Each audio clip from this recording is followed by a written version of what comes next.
Spoken Realms and Mike Vendetti Productions proudly present The Adventures of Huckleberry Finn by Mark Twain, narrated and produced by Mike Vendetti. Chapter 1. You don't know about me without you have read a book by the name of The Adventures of Tom Sawyer. But that ain't no matter. That book was made by Mr. Mark Twain, and he told the truth mainly. There was things which he stretched, but mainly he told the truth.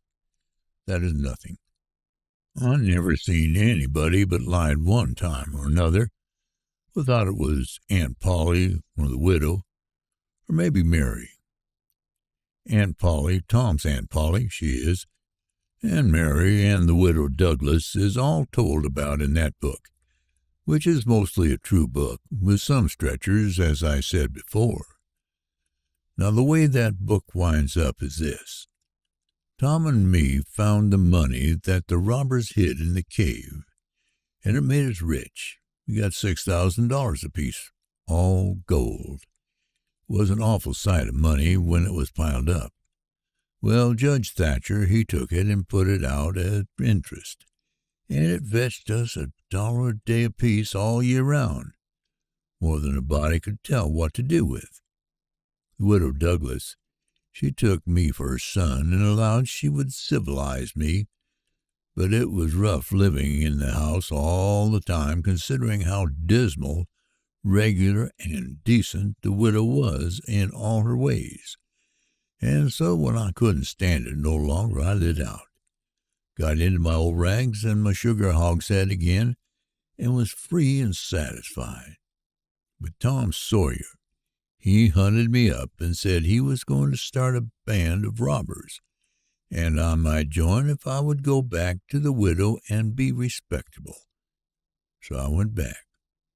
The widow, she cried over me and called me a poor lost lamb, and she called me a lot of other names too, but she never meant no harm by it.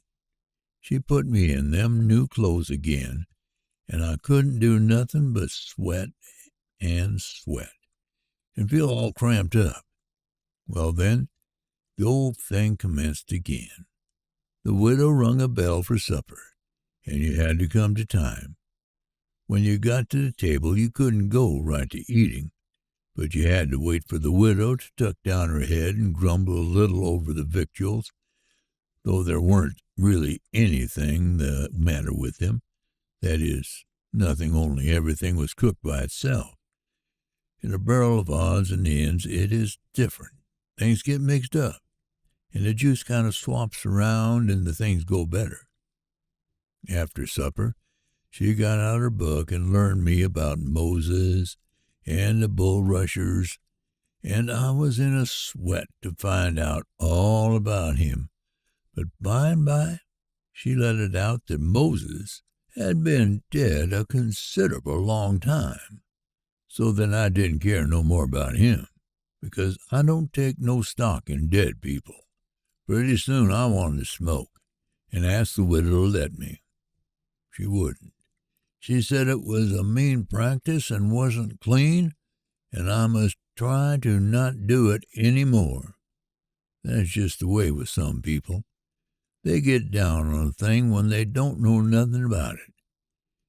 Here she was, a-bothering about Moses, which was no kin to her, and no use to anybody being gone, you see, yet finding power of fault with me for doing a thing that had some good in it. And she took snuff, too. Of course, that was all right, because she'd done it herself. Her sister, Miss Watson, a tolerable slim old maid with goggles on, had come to live with her and took a set at me now with a spelling book. She worked me middling hard for about an hour, and then the widow made her ease up. I couldn't stood it much longer.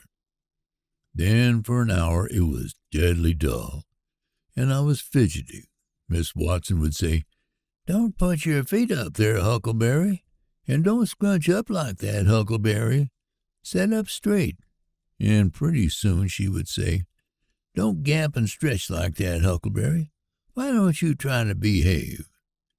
Then she told me all about the bad place, and I said I wished I was there. She got mad then, but I didn't mean no harm. All I wanted was to go somewheres. All I wanted was a change. I weren't particular. She said it was wicked to say what I said, and said she wouldn't say it for a whole world. She was going to live so as to go to the good place. Well, I couldn't see no advantage in going where she was going, so I made up my mind I wouldn't try for it. But I never said so, because it would only make trouble, and wouldn't do no good. Now she had got a start, and she went on and told me all about the good place. She said all a body would have to do there was to go around all day long with a harp and sing, forever and ever.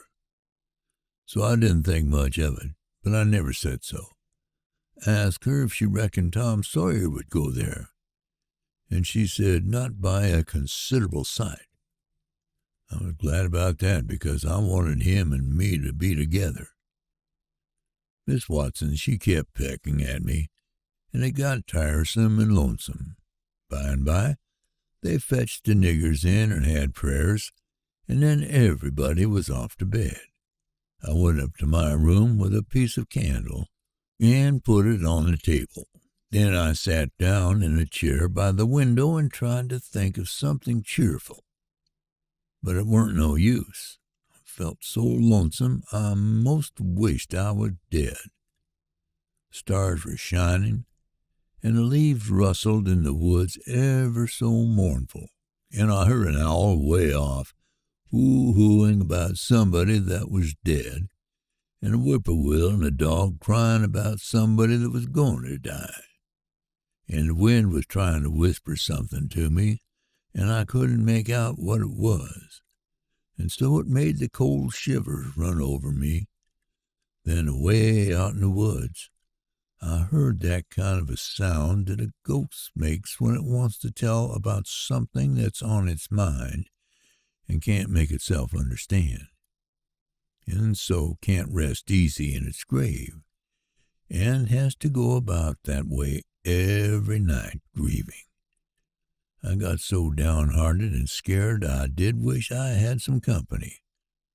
Pretty soon a spider went crawling up my shoulder, and I flipped it off, and it lit in the candle, and before I could budge, it was all shriveled up. I didn't need anybody to tell me that that was an awful bad sign, and would fetch me some bad luck, so I was scared and most shook the clothes off me. Got up and turned around in my tracks 3 times, and crossed my breast every time, and then I tied up a little lock of my hair with a thread to keep the witches away. But I had no confidence. You do that when you've lost a horseshoe, what you've found, instead of nailing it up over the door. But I hadn't ever heard anybody say it was any way to keep off bad luck when you'd killed a spider.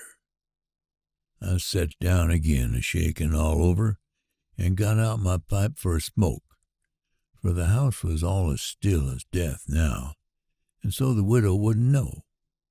Well, after a long time, I heard the clock away off in the town go boom, boom, boom, 12 licks, and all still again, stiller than ever. Pretty soon I heard a twig snap down in the dark amongst the trees. Something was a-stirring. I sat still and listened. Directly I could just barely hear a meow, meow down there. That was good, says I. Meow, meow, as soft as I could. And then I put out the light and scrambled out the window on the shed. Then I slipped down to the ground and crawled in among the trees. And sure enough, there was Tom Sawyer waiting for me.